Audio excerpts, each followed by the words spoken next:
प्रातः क्लास चल रहा था 5 जनवरी 1968 शुक्रवार को दूसरे पेज के मध्य से तीसरी चौथी लाइन में बात चल रही थी। स्वर्ग को हेवन कहा जाता है। किसके द्वारा हेवन कहा जाता है?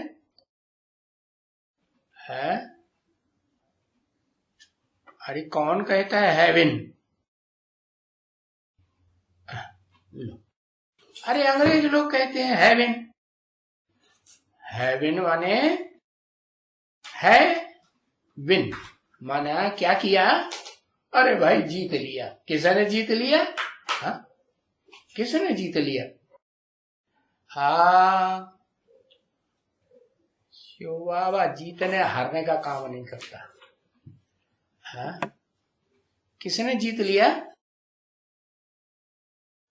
अरे क्रिश्चियंस को किसने जीत लिया? जो आज तक भी हेवन याद है। आदम ने जीत लिया अकेले ने? नहीं, आदम अकेले कैसे जीतेगा? आदम का बच्चा भी तो कोई है या नहीं? कौन है? हाँ, तो कलाबद्ध जो कृष्ण है ना, 16 कला संपूर्ण, वो बच्चा भी जब बाप के साथ मिलकर एक हो जाता है, तो बाप बेटे दोनों ने क्या किया? जीत लिया। तो हेवन कहा जाता है क्रिश्चियंस के द्वारा। भारत में तो स्वर्ग ही कहते हैं। क्या? स्व माने आत्मा, ग माने गया। कहां गया है? आत्म की स्थिति में गया माना स्वर्ग गया। स्वर्ग में जाने की शुरुआत कहां से की? कौन से युग से है? पुरुषोत्तम संगम युग में ही स्वर्ग में जाने की शुरुआत की। क्योंकि हेवनली गॉड फादर आते हैं तो नरक में ही स्वर्ग बना के देते हैं। तो नरक को जीता होगा ना? नरकवासियों को जीता और फिर स्वर्ग स्थापन हुआ। अच्छा, तो ये तो पता चला कि हेवन कब से शुरू हुआ, कब था। बाकी कोई दूसरे मनुष्य तो नहीं जानते हैं। हाँ, कोई कोई हैं जो कहते हैं बरोबर क्राइस्ट से 3000 साल पहले भारत में लॉर्ड कृष्ण का राज्य था। ठीक है, तब यहां आदि सनातन देवी देवता धर्म था और विश्व में शांति स्थापन हुई थी। क्यों? क्योंकि स्थापना तो शांति की तभी हो सकती है जब एक का राज्य हो,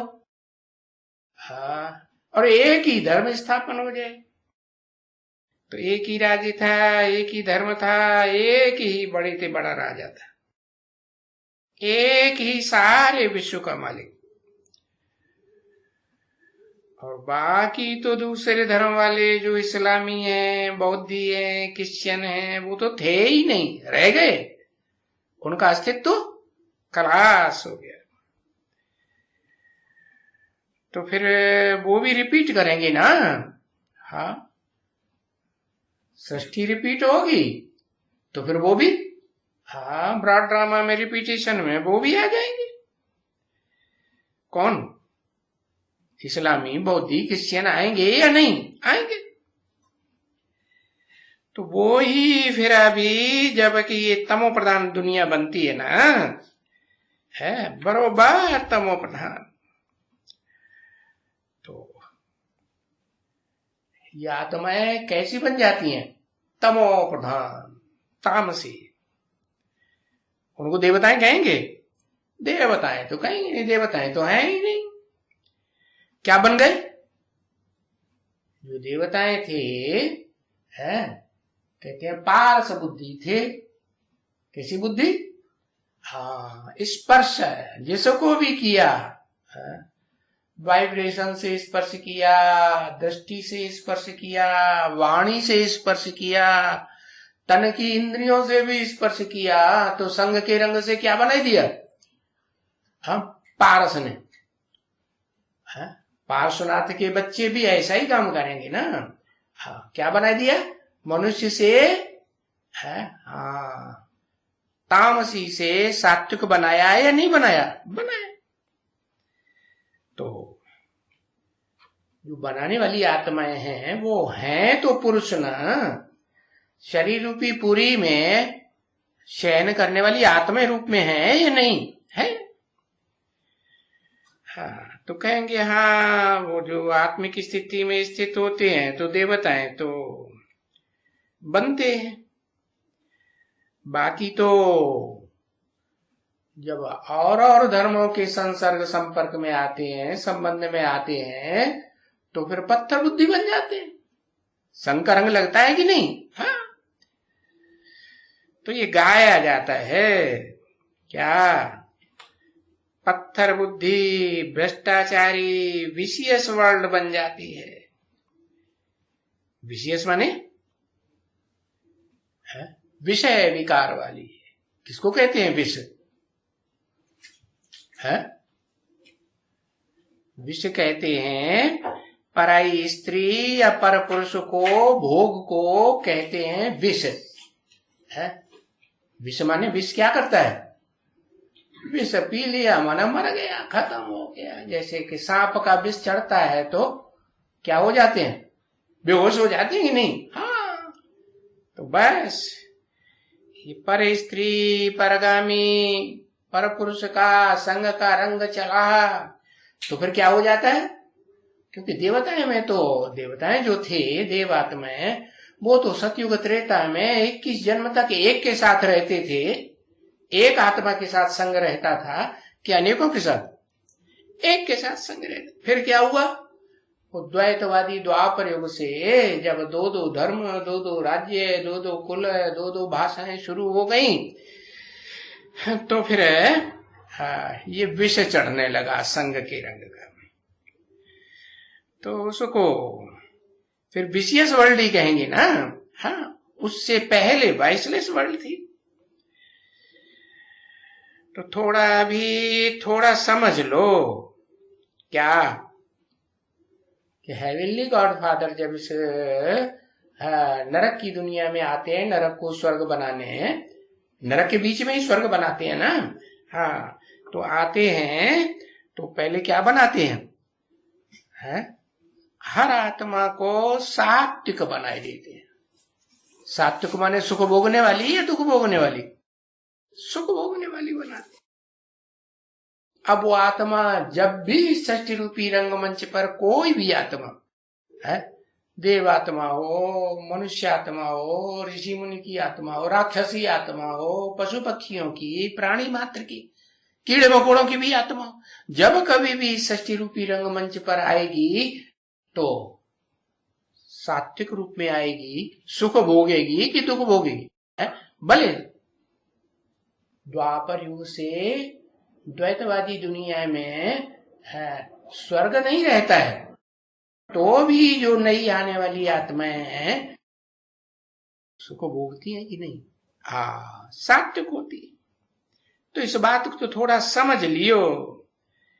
और बाप ने तो हमको समझाया है, तो वो बाप के समझाने हम आपको भी समझाते हैं। और बाप ने कैसे समझाया? तो बाप ने कहा है क्या कि मैं तो साधारण तन में आता हूं। क्या ऐसे नहीं कि मैं गोरे चिट्ठे लंबे चौड़े हैं राजाओं जैसी पर्सनालिटी वाले के तन में आता हूं। ऐसे तो है नहीं। तो जब आता हूं तो फिर ये विश्व का कल्याण कर देता हूं। कब तक कल्याण नहीं होता? है? जब तक हाँ ब्रह्मा कुमार कुमारियां समझते हैं। किस में आता है? हा? कोई लंबे चौड़े हैं, गोरे चिट्ठी में आता है तब कल्याण होता है। बाप कहते हैं नहीं, मैं तो किस में आता हूं?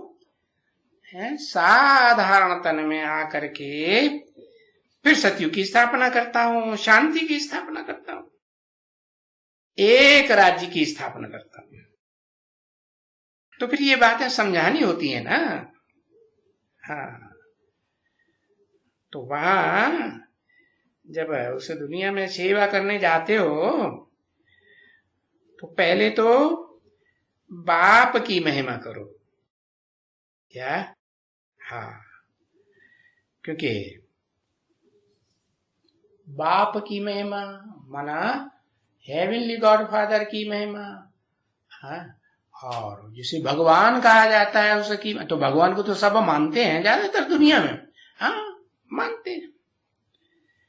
ऐसे तो नास्तिक होते हैं, वो नहीं मानते, लेकिन वो भी आखिरी जब इस दुनिया का विनाश होगा तो मानेंगे, मानना पड़ेगा या नहीं मानना पड़ेगा, वो भी मानेंगे। तो मानेंगे तो उन्होंने महिमा को समझा होगा ना कभी उन आत्माओं ने। दुनिया की सभी आत्माओं ने वो supreme soul heavenly God father की महिमा को जाना या नहीं जाना? जाना। तो महिमा जो बहुत पुराने समय में जानी हुई थी, वो समझानी है बाप की महिमा, कि वो बाप आकर के किस में आकर के, तो स्वयं सूर्य है ना, वो ज्ञान सूर्य, अकूट ज्ञान का भंडार, अकूट ज्ञान की रोशनी का भंडार किस में आते हैं? इस षष्ठी रूपी रंगमंच पर वो बड़े से बड़ा रूप क्या है? जिसमें सूर्य की जो गर्मी है सबसे जास्ती संग्रहित होती है। किसमें? इस षष्ठी रूपी रंगमंच में है। एक अक्षर लिखो, सागर में। हाँ, तो मैं सागर में आता हूं।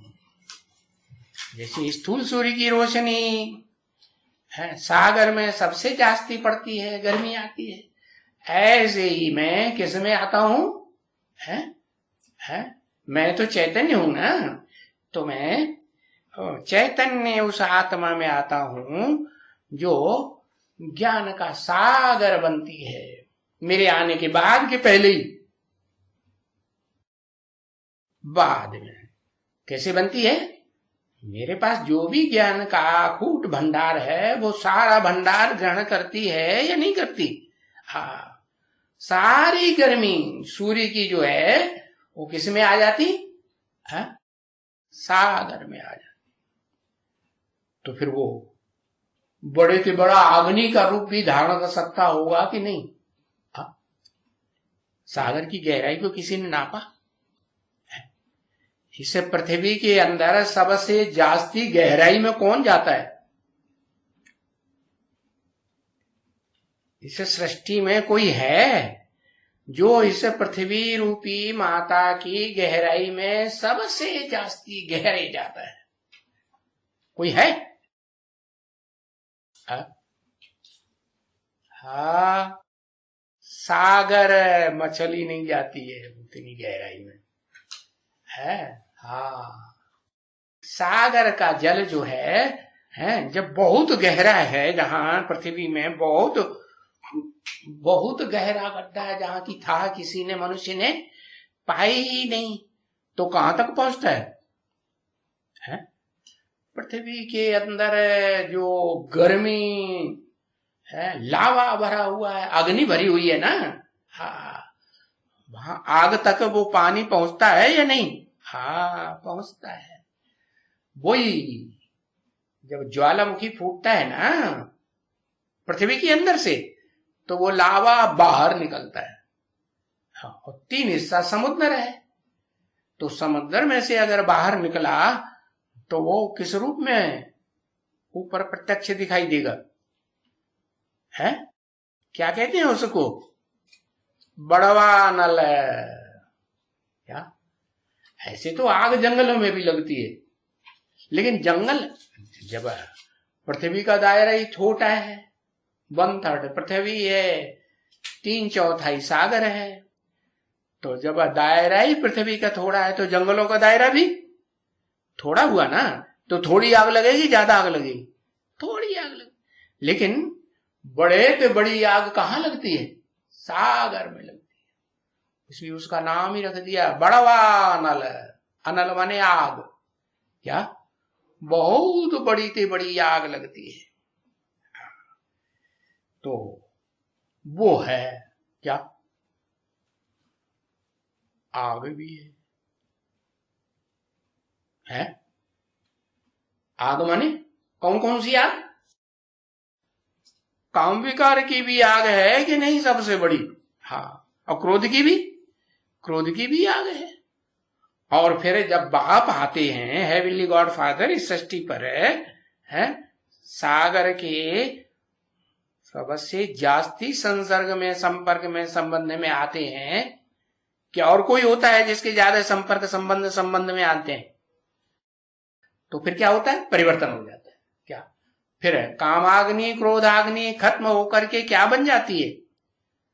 कौन सी अग्नि बन जाती? योगाग्नि बन जाती है। हाँ, तो देखो उस योगाग्नि से क्या होता है पवित्रता बन आती है। अग्नि पवित्र बनाती है ना। हाँ। तो सभी बनना पड़ता है इसको, सागर को। सुख का सागर, शांति का सागर, पवित्रता का सागर योग बल से बनना पड़ता है कि नहीं? बनना पड़ता है। नहीं तो सागर के अंदर कचरा बहुत होता है या नहीं होता? नदियां क्या करती हैं?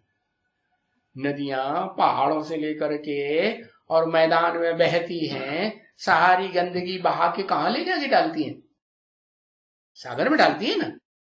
और दुनिया में सभी महाद्वीपों में नदियां तो हैं ही, हाँ है ना। तो वो नदियां सारा कचरा जितना भी होता है वो सागर में डालती है। तो सबसे जास्ती कचरा कहाँ इकट्ठा होता है? गंद। हाँ, सागर में। तो सागर में भयंकर गंद भी है, कचरा भी है। और फिर जो गोताखोर होते हैं ना, है रतन निकालने वाले, वो रतन भी तो सागर में से निकाल के लाते हैं कि नहीं? तो रतन नहीं है? हाँ, उसको फिर कहते हैं रत्नाकर।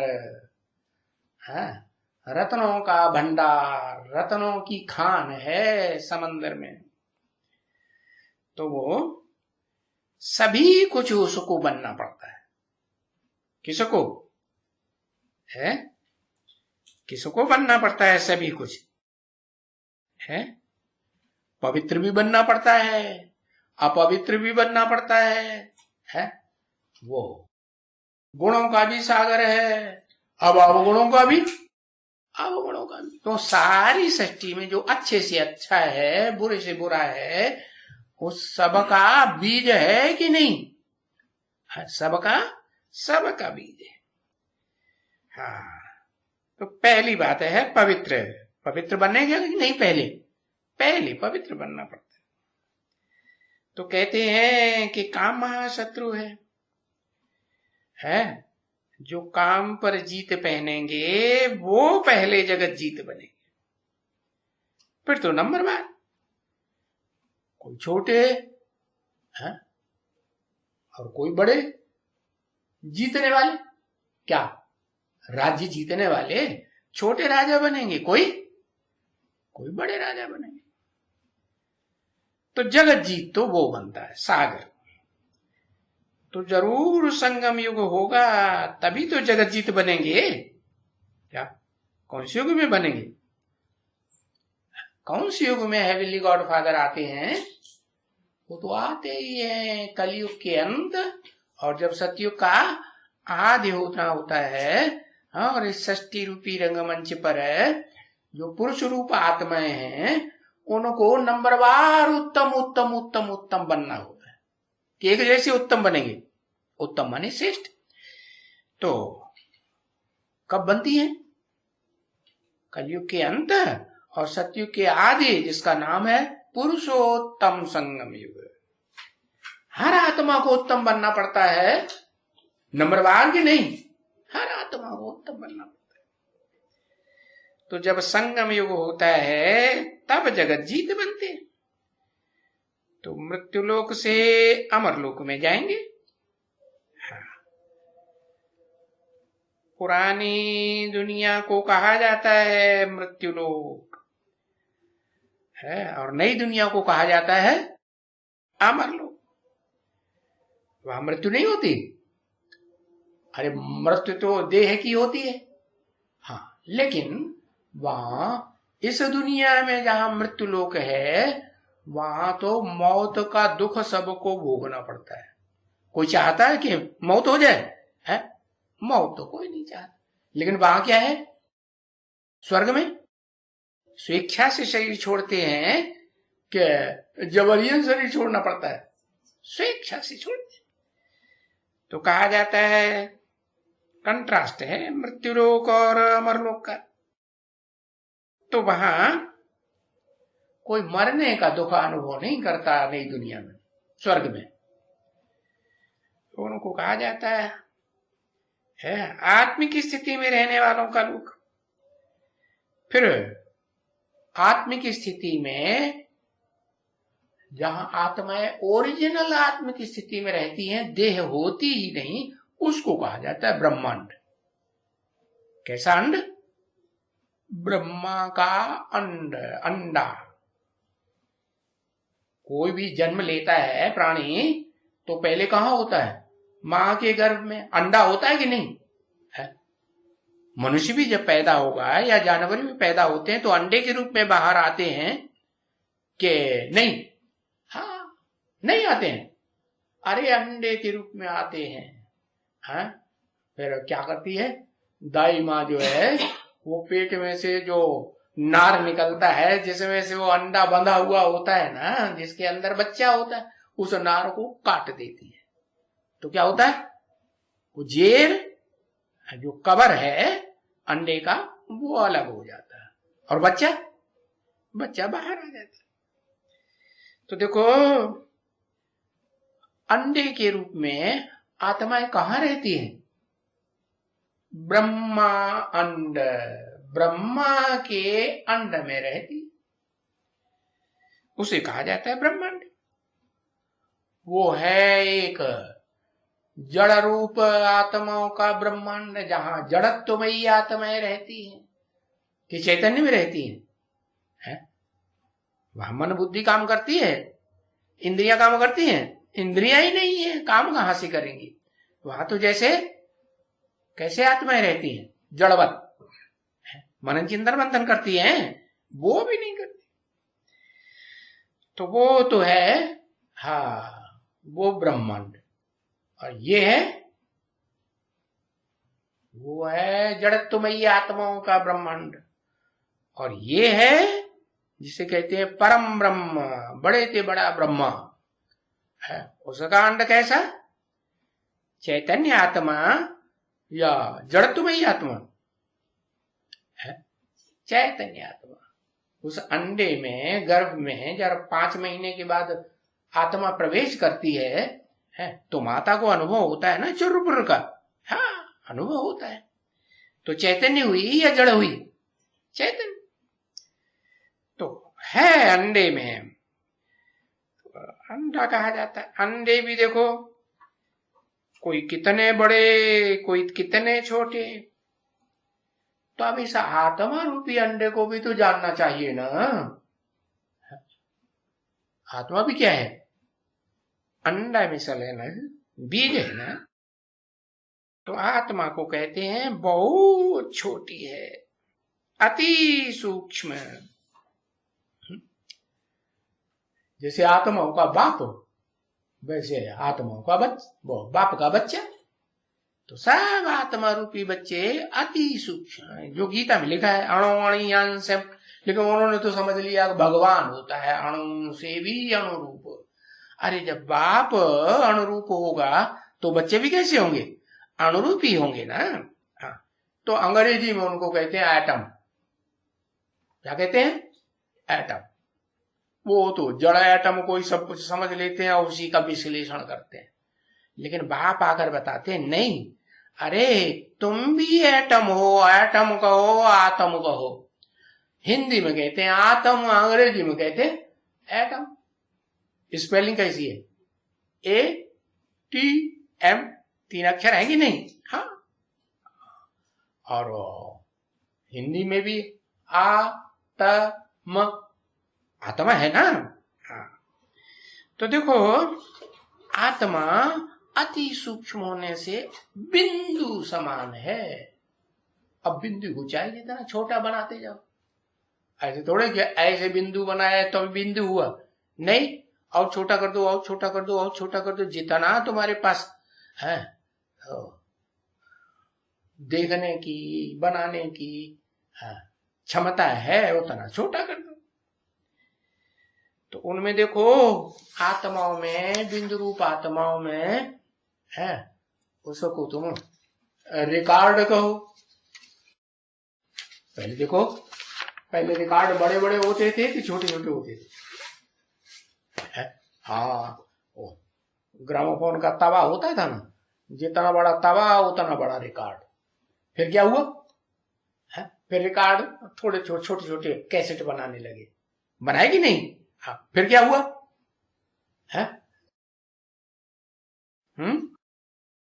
फिर उन्होंने सीडी बनाना शुरू की। सीडी के बाद सीडी में तो फिर भी कम पार्ट भरा रहा। सीडी के बाद उन्होंने डीवीडी बनानी शुरू कर दी। उसके बाद फिर क्या हुआ?